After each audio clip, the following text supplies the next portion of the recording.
despertos realmente. A jornada da homeopatia, começando com as breves apresentações, para quem não me conhece. Márcio Higa, terapeuta de São Paulo, capital, proprietário do Instituto Sofia Higa, especializado em autoconhecimento, onde a gente trabalha com algumas técnicas como constelação familiar, radiestesia cósmica, investigação de inconsciente, reflexologia, reiki, shambhala, essas várias terapias voltadas para o bem-estar físico, mental, emocional e espiritual. E agora vamos então para a apresentação do Valdo Fausto de Araújo, o expert em homeopatia, o bruxo de Uberaba.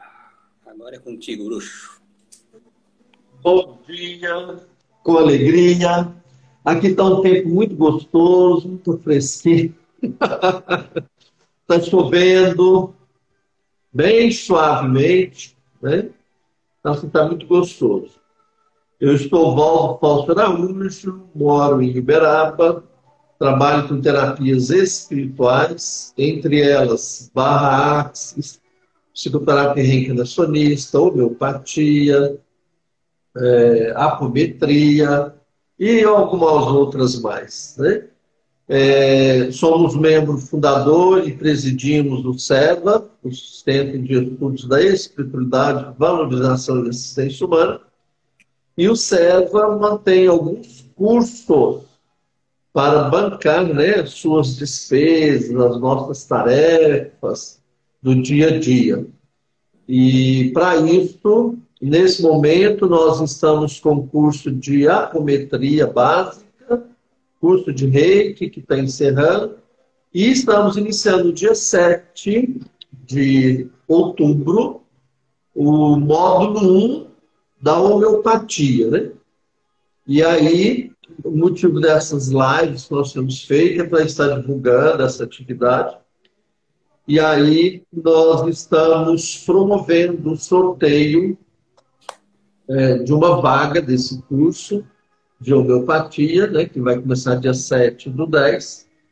E aí, a vaga é o seguinte: quem participar dessa série de lives, né,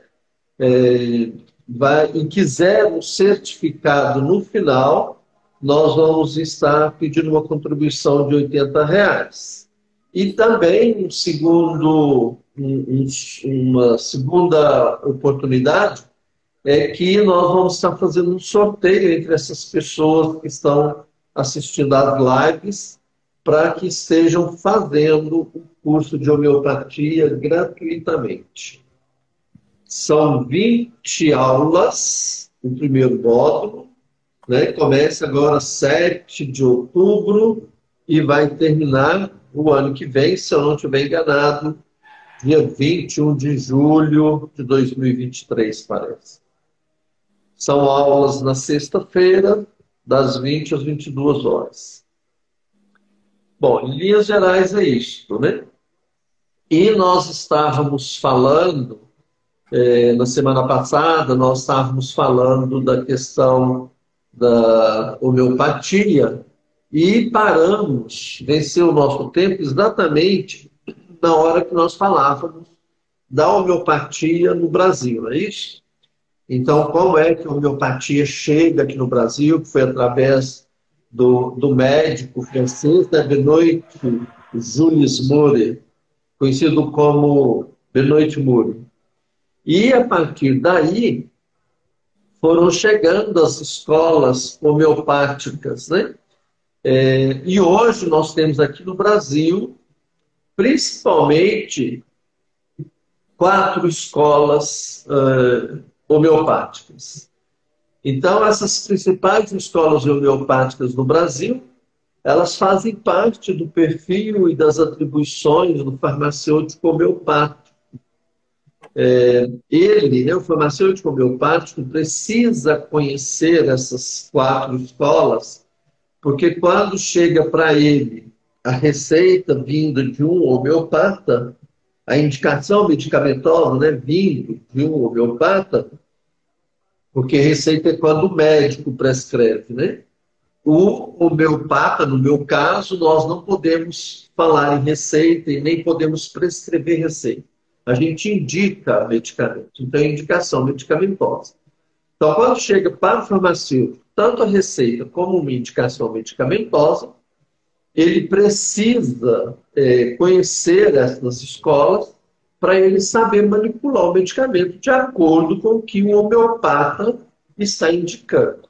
Aqui em Uberaba, por exemplo, acho que até o ano passado, o ano atrasado, eu ainda tinha problema com os farmacêuticos, porque fazia-se indicação medicamentosa de uma forma, chegava lá, eles queriam que a pessoa que estava comprando levasse numa outra potência, levasse uma outra forma, uma outra composição, né?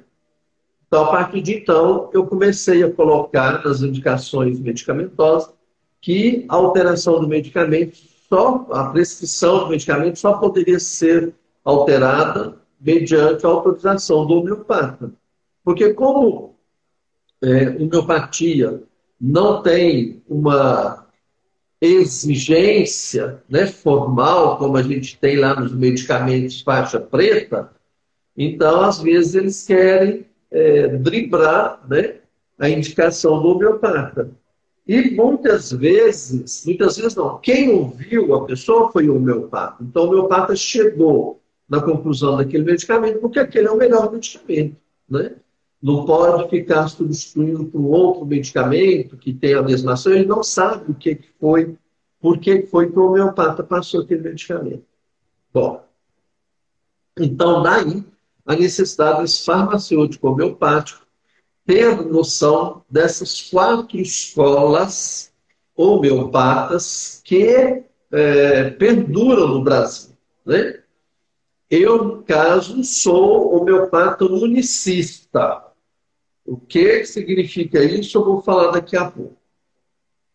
Bom, além disso, o farmacêutico deve conhecer os medicamentos que manipula para melhor orientar o paciente. Muitas vezes a pessoa que vai lá comprar, ela quer saber, né, por que ela está tomando aquele medicamento. E o homeopata, o farmacêutico, ele tem que ter um conhecimento sobre a matéria médica de cada medicamento para ele poder orientar de uma certa forma. Mas não é obrigação dele orientar. Por quê? Porque como um medicamento ele pode ter várias assinaturas, nem sempre ele vai dizer para a pessoa a assinatura correta que o homeopata indicou aquele medicamento. Tipo assim, só para ficar mais claro. Enxaqueca. Existe lá, se eu não estiver enganando, uns 14 medicamentos para enxaqueca. Para saber se aquele medicamento foi indicado para enxaqueca, só o homeopata para saber. Porque entre 14, ele escolheu um. Por que ele escolheu aquele um? Porque ele, além de atender a enxaqueca, ele vai atender a personalidade da pessoa. Então, a indicação medicamentosa homeopática, ela é indicada mediante a personalidade da pessoa. O homeopata avaliou um conjunto de situações e chegou à conclusão que aquele é o melhor medicamento. Tá? E o farmacêutico homeopático, ele é o elo de ligação entre o prescritor do medicamento e o usuário. Quem é o prescritor? O homeopata. Então, em caso de alguma dúvida, né, na receita ou na indicação medicamentosa, o farmacêutico deve fazer contato com o homeopata para poder dirimir essas possíveis dúvidas.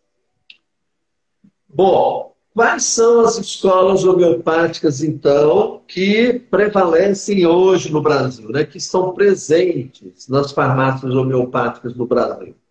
Nós temos a escola unicista, a qual eu pertenço, a escola alternista, a escola organicista e a escola complexista. E existem apenas essas 4 escolas? Não. Não existem apenas essas 4 escolas. Existem outras. Mas, aqui no Brasil, nós temos essas 4 escolas. Então, tem às vezes pessoas que tomam medicamento de outra escola aqui no Brasil? Tem. Por quê? Porque vão viajar para a Grécia, vão para outros países que lá existem outras escolas e os homeopatas de lá são adeptos dessas outras escolas. Aí faço uma consulta com esse homeopata lá, ele vai indicar esse medicamento, ele compra lá e traz, né, para o Brasil. Bom, o que significa escola unicista? Eu lembrei, fui ele pegar, só para poder mostrar, né, que além dessas 4 escolas, o medicamento, eu vou mostrar aqui em Uberaba, né? O medicamento aqui em Uberaba, ele vem nesses vidrinhos e de forma globular. Ó, não sei se dá para ver. Eu não sei se deu para ver, mas são glóbulos bem miudinhos, né? Pus aqui na palma da minha mão, ó, são vários glóbulos. E também, deixa eu desprezar aqui no lixo. E também medicamento, aqui em Uberaba também vem nesses vidros, né? Isso aqui foi uma indicação minha mesmo, que eu indiquei para mim, né? Não sei se dá para ver aí, Walter Fausto Araújo e tal. Ele é em gotas, tá? Ó, em gotas. Essas são as 2 formas que a gente encontra aqui em Uberaba. Fora de Uberaba, nós encontramos de outras formas. Por exemplo, em Campinas, pessoas que eu atendo em Campinas, lá usam a homeopatia em spray. Existe homeopatia em creme. Aqui em Uberaba encontra creme também. Creme, pomada, tá? E spray. E aí a pessoa vai escolher a melhor forma. Por exemplo, para o animal, às vezes o spray é mais fácil. Porque, de repente, o animal é complicado, você dá o glóbulo ou dá a gota. Então, você bate, né, com spray, o efeito vai ser o mesmo, porque o medicamento é energético. Bom, então, o que é a escola unicista? A escola unicista é a escola criada por Hahnemann, tá? E o que o Hahnemann fez? Né? Qual foi a orientação do Hahnemann? Você deve tomar um medicamento por vez. Por que disso? Por exemplo, a escola complexista, a gente costuma brincar falando que é uma bomba relógio. Por quê? Você toma lá no vidro, você toma 4, 5, 6, 7 medicamentos misturados no mesmo vidro. E muitas vezes a escola complexista, ela além de usar mais de um medicamento no mesmo vidro, ela usa potências diferentes. Então, por exemplo, ela usa o medicamento 1 na potência CH5. O medicamento 2 ela usa no CH15. O medicamento 3 no CH50. O medicamento 4 no DH10 ou DH15. Então, o que acontece? Está havendo aí picos de potência na escala centesimal e também decimal. Então, nós, da escola unicista, nós falamos que isso é uma bomba relógio. A gente não sabe qual é a consequência disso. Então, da escola unicista, eu sou representante da escola unicista, nós não trabalhamos com mais de um medicamento. Por isso somos unicistas, por isso nós defendemos os princípios da homeopatia estabelecidos por Hahnemann. Essas outras escolas todas, que eu vou falar daqui para frente, elas são escolas que nasceram pós-Hahnemann.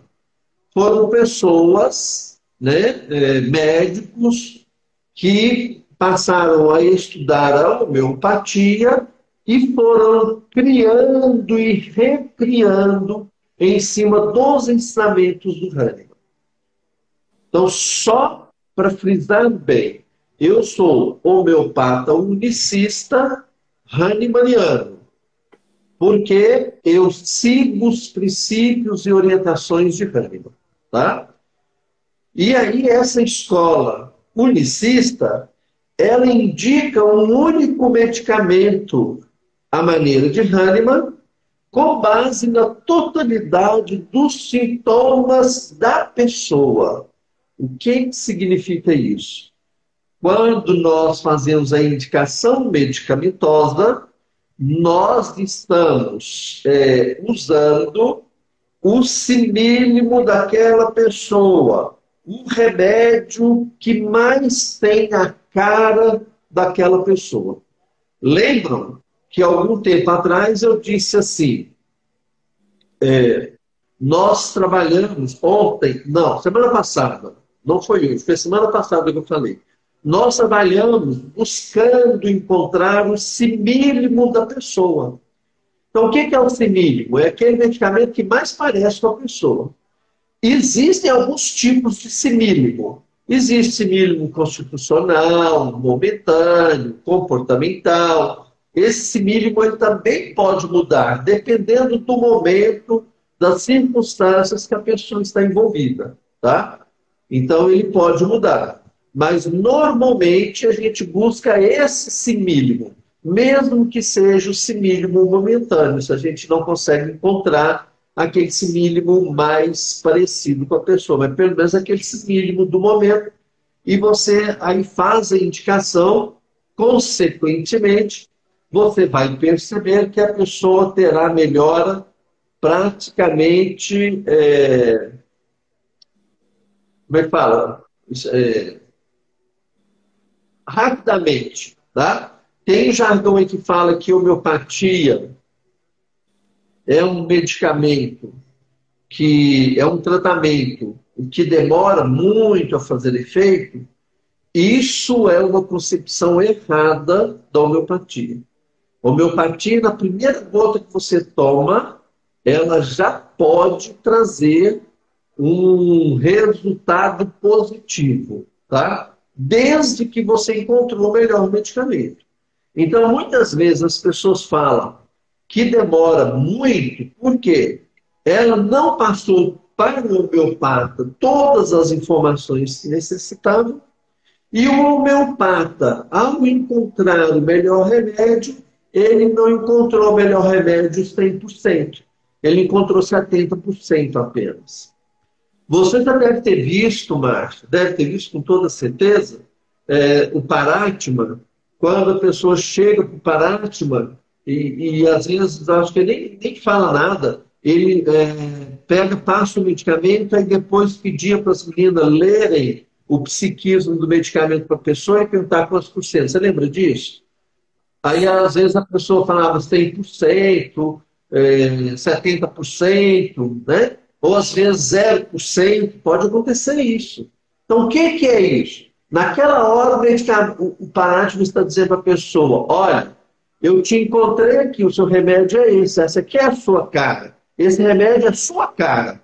Era isso. É isso que ele faz, né? Ele ainda continua fazendo isso. Hoje, não tanto depois da pandemia, porque depois da pandemia, só cirurgia, ele está fazendo cirurgia atualmente pelos pés, mas por conta do contato, né, da pandemia. Então, nos pés tem menos contato.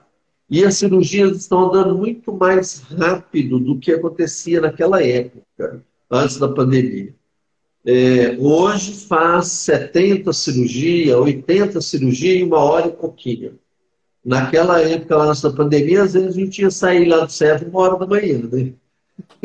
Agora está bem rápido. Por quê? Ele vai direto no pé e já faz a cirurgia lá pelo pé. E não tem conversa, não tem indicação medicamentosa no dia da cirurgia, é só cirurgia. Então, agilizou muito, acelerou muito o processo, né? E a gente só tem gratidão por isso que ele nos trouxe. Bom, voltando aqui então para as escolas, acabei de falar da escola unicista. Agora temos a escola alternista, que também é conhecida como escola pluralista. O que significa isso?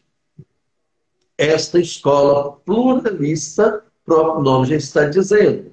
A unicista trabalha com um único medicamento, a pluralista vai trabalhar com 2, 3, ou às vezes até mais medicamentos, certo? Então, a prescrição é de 2 ou mais medicamentos para serem administrados.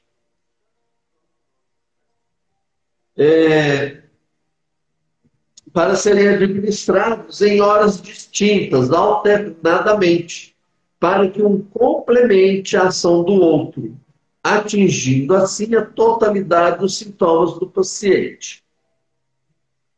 Não é o que o Paratima faz. O Paratima, normalmente, ele trabalha com a homeopatia triuna. O que é a homeopatia triuna? São 3 medicamentos.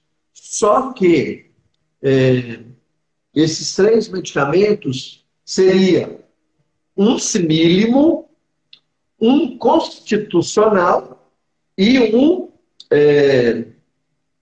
nosódio, tá? Cada um deles vai atender a algum aspecto da personalidade da pessoa, mas os 3 estão relacionados à personalidade, certo? Só que eles têm atuação em campos diferentes. Depois, num outro momento, eu até posso falar mais precisamente sobre essa homeopatia triuna, tá? Por enquanto, aqui na alternista, porque senão o pessoal vai fazer confusão. Então, a alternista você usa 2 ou mais medicamentos tomados em horários diferentes, certo? E esses medicamentos podem ser tipo, um para atender a enxaqueca, o outro para atender a depressão, por exemplo. Não está levando em consideração o miasma da pessoa. Está levando em consideração os sintomas que ela está apresentando. Tá? Aí, então o homeopata vai tratar os sintomas, né? Ele vai tratar a pessoa, mas baseado no sintoma. A gente costuma dizer que é uma forma alopática de indicar homeopatia. Normalmente, quem trabalha nessa linha são médicos. Médico alopata que se especializou em homeopatia.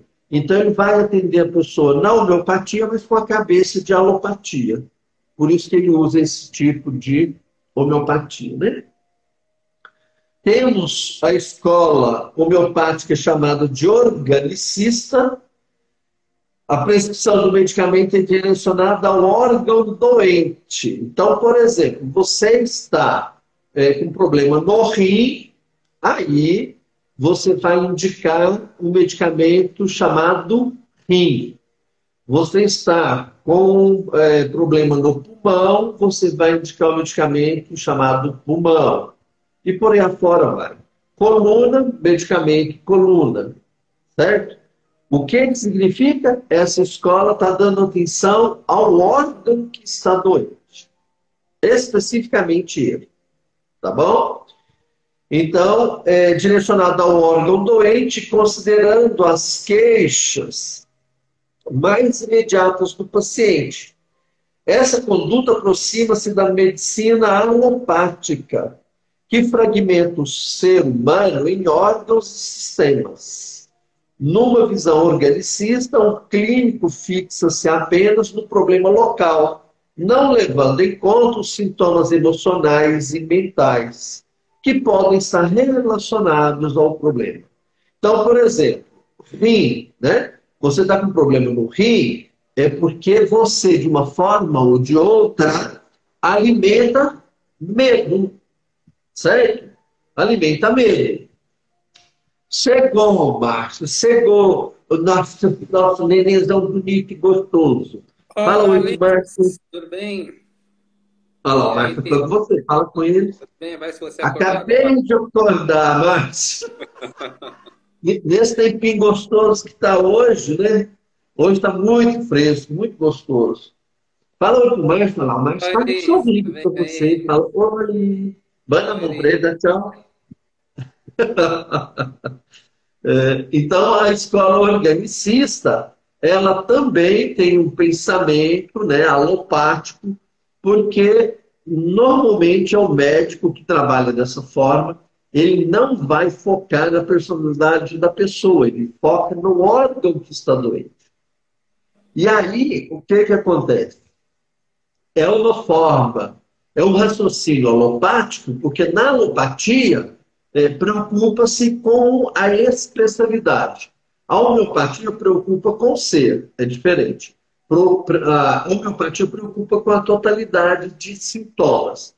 A alopatia preocupa em tratar aquele sintoma. Aí, se o médico que obedece a essa linha organicista, ele vai passar o remédio para o rim, ele esquece que o que está gerando o problema no rim, muitas vezes, se não todas, é por questão de medo. E aí o medicamento que ele vai passar para o rim, que é o próprio rim, não vai atender medo. Né?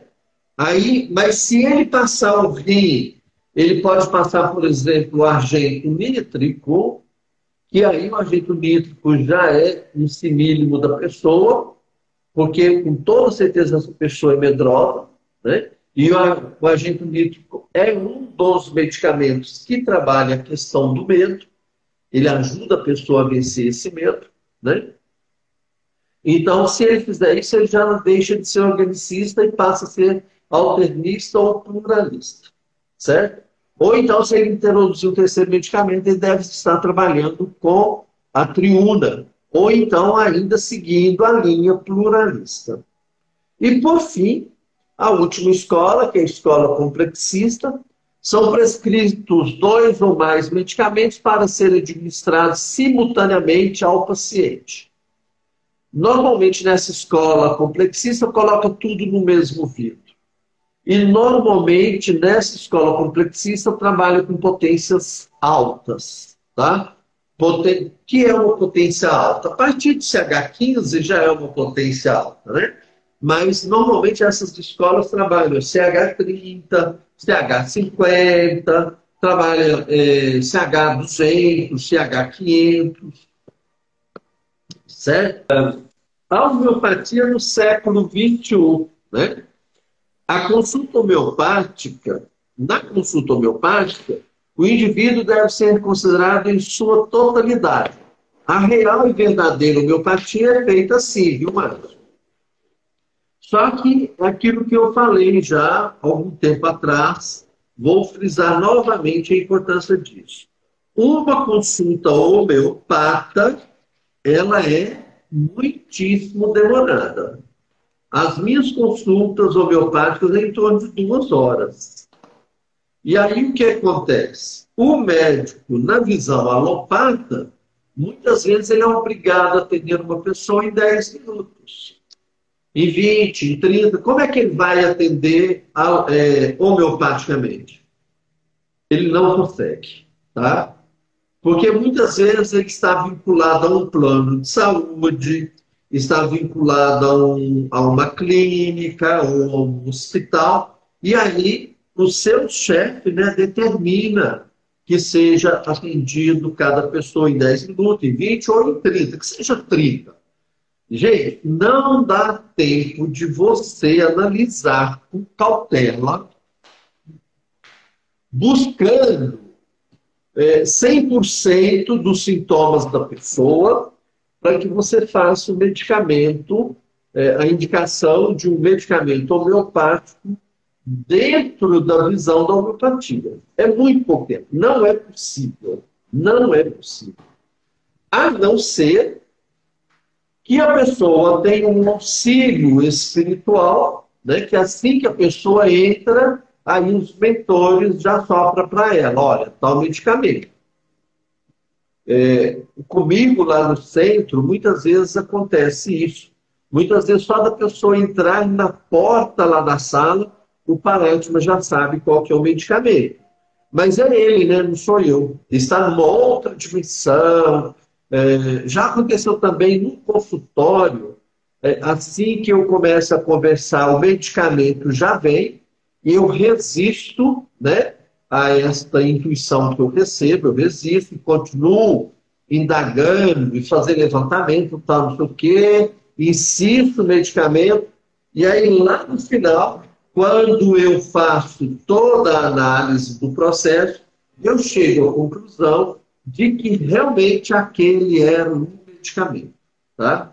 Mas não é toda hora que você tem um mentor, né, para poder estar te dizendo qual o melhor medicamento. Então, é necessário você fazer todo um apanhado de sintomas, de características, e após isso você analisar com cautela, com critério, qual é o melhor medicamento para a pessoa. Certo? Então,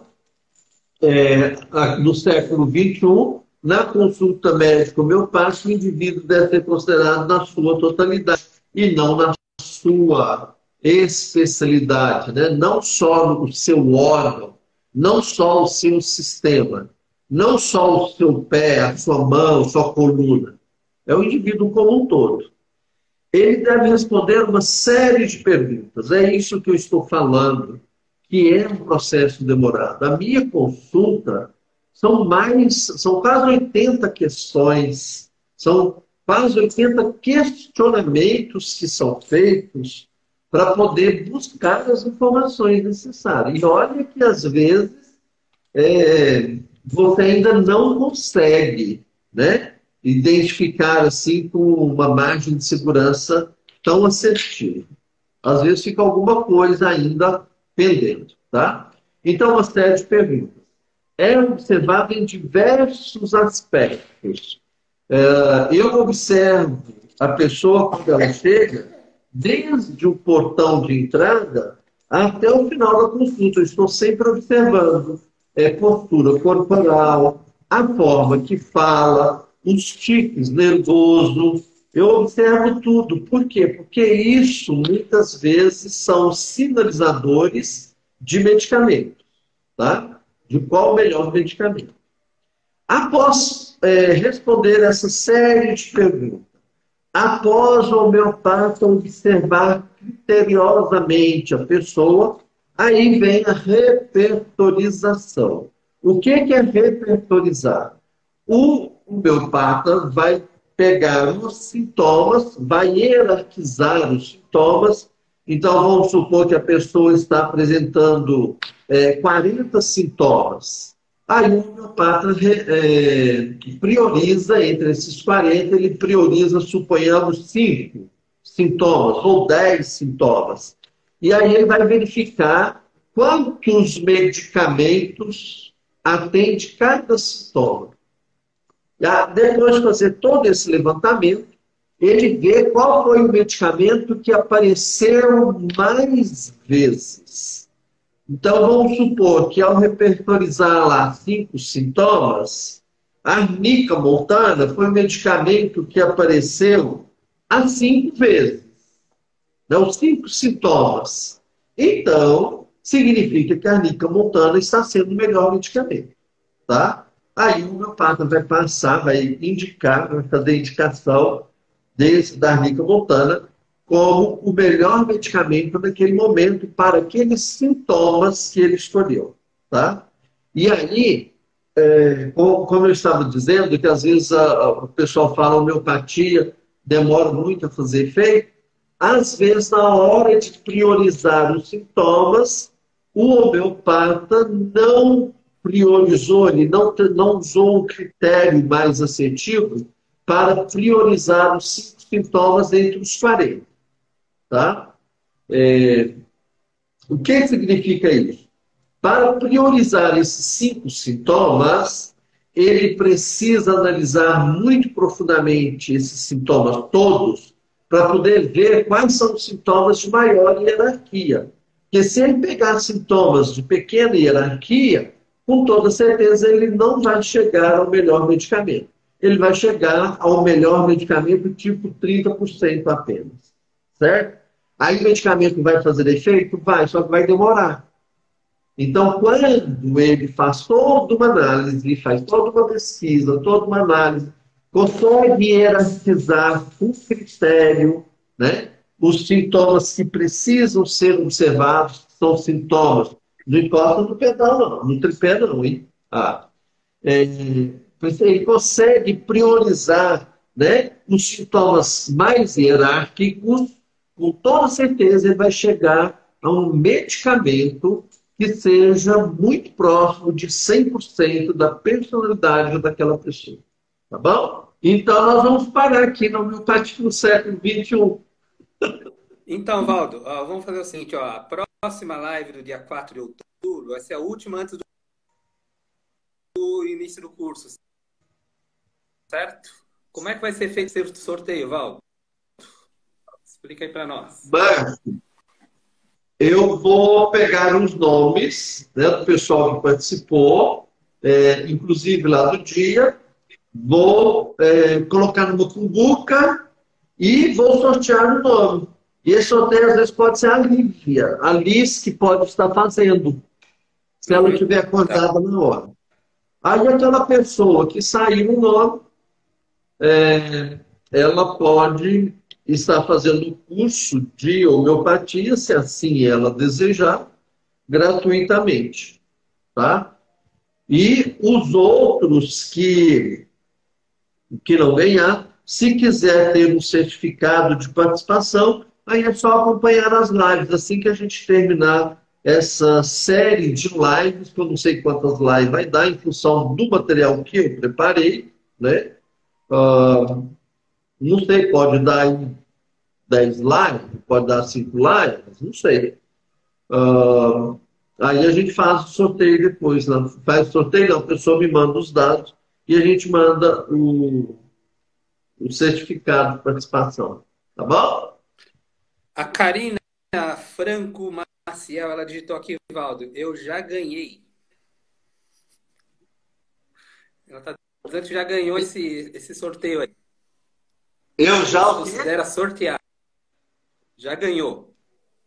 Ah, já ganhou? Que legal! Tomara que ela ganhe. Já sorteada já. Isso que é confiança, tá certinho. Então, combinado, Valdo. Próxima terça-feira.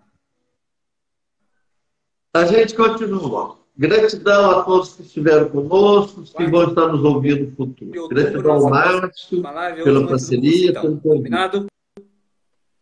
Beleza. Só gratidão. Até mais. Valdo.